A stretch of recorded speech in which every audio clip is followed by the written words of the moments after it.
Hi, it's Lee and welcome to the Tesla Economist. So, the Tesla stock voting machine is out in full force today. The stock rose 10% for the day, a massive one-day movement. That's a lot of momentum and may even see its way to 300 if there isn't too much resistance.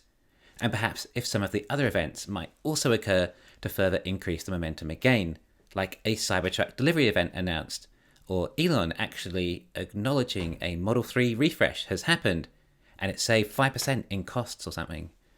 The stock is on the move, but this was not from any of these sorts of events.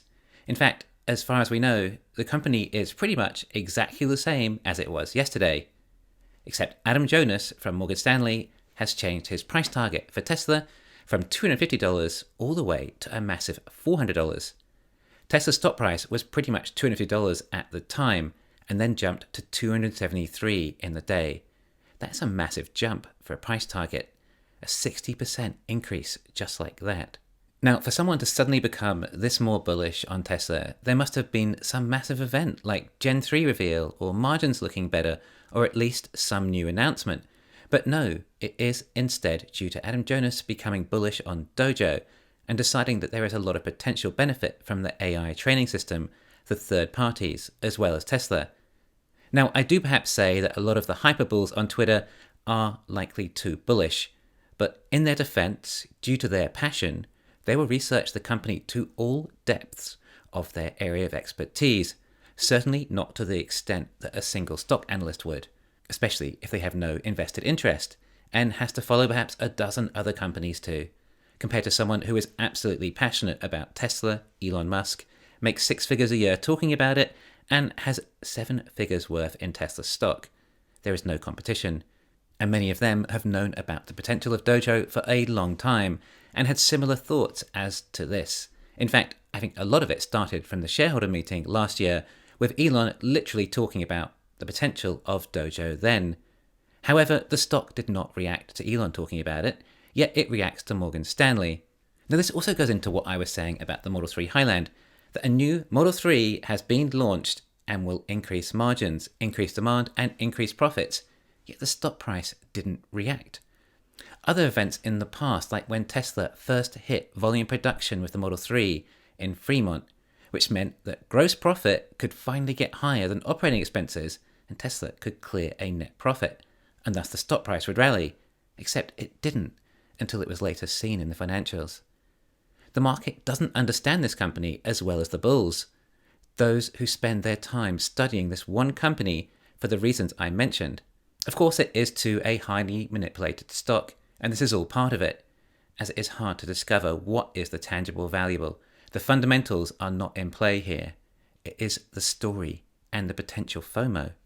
Now, there are some more actual stock price moving events on the way, the biggest one being the Cybertruck delivery event. If this gets locked in soon, and we see that the Cybertruck will start deliveries this year, then the market will react to that.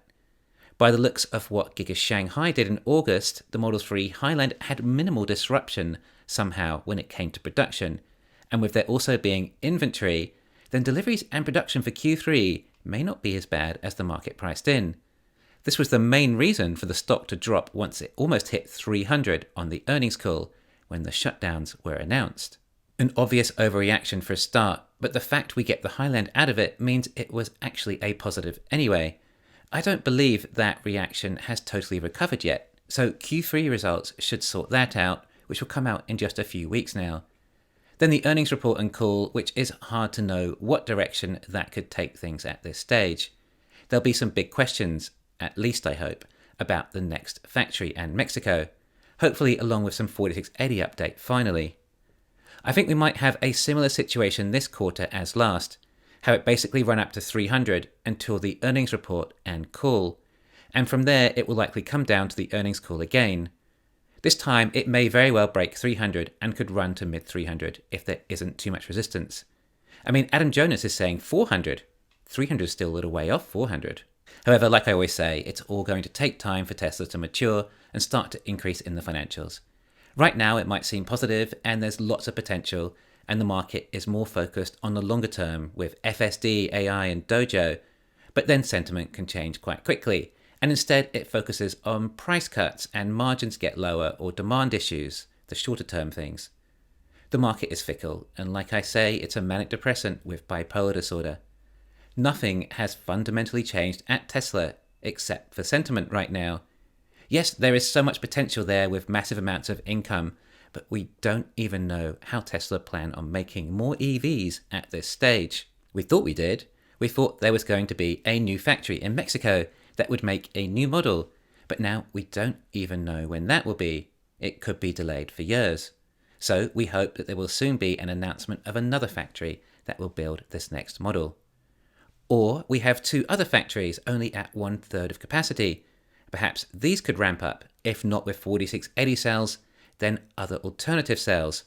But we don't know what is planned there, and no one ever considers to ask. What are the plans for Texas and Berlin? When do you expect to ramp the Model Y production there?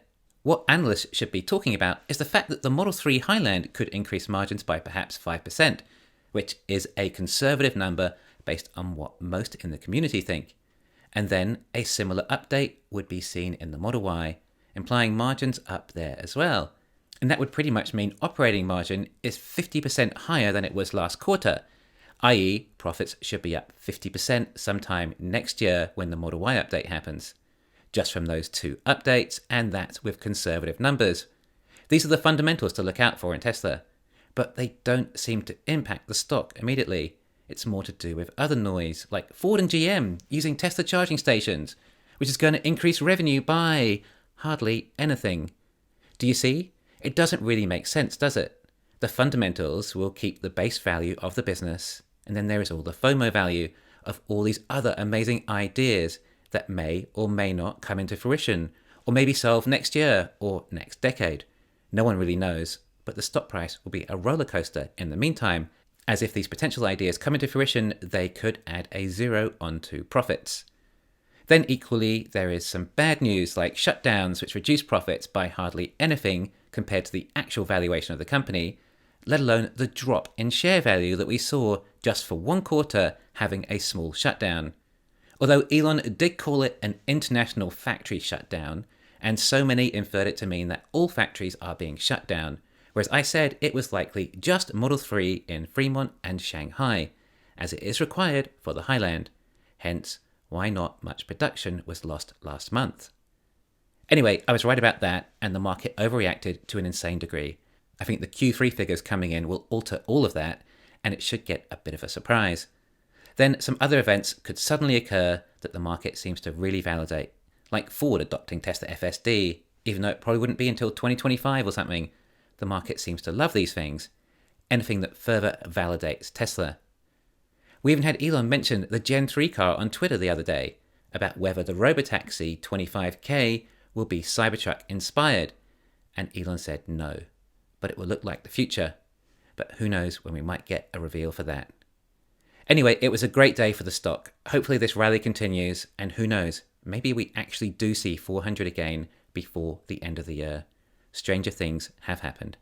Thanks for listening. Please hit the thumbs up and subscribe. You can follow me on Twitter and talk to me on Patreon.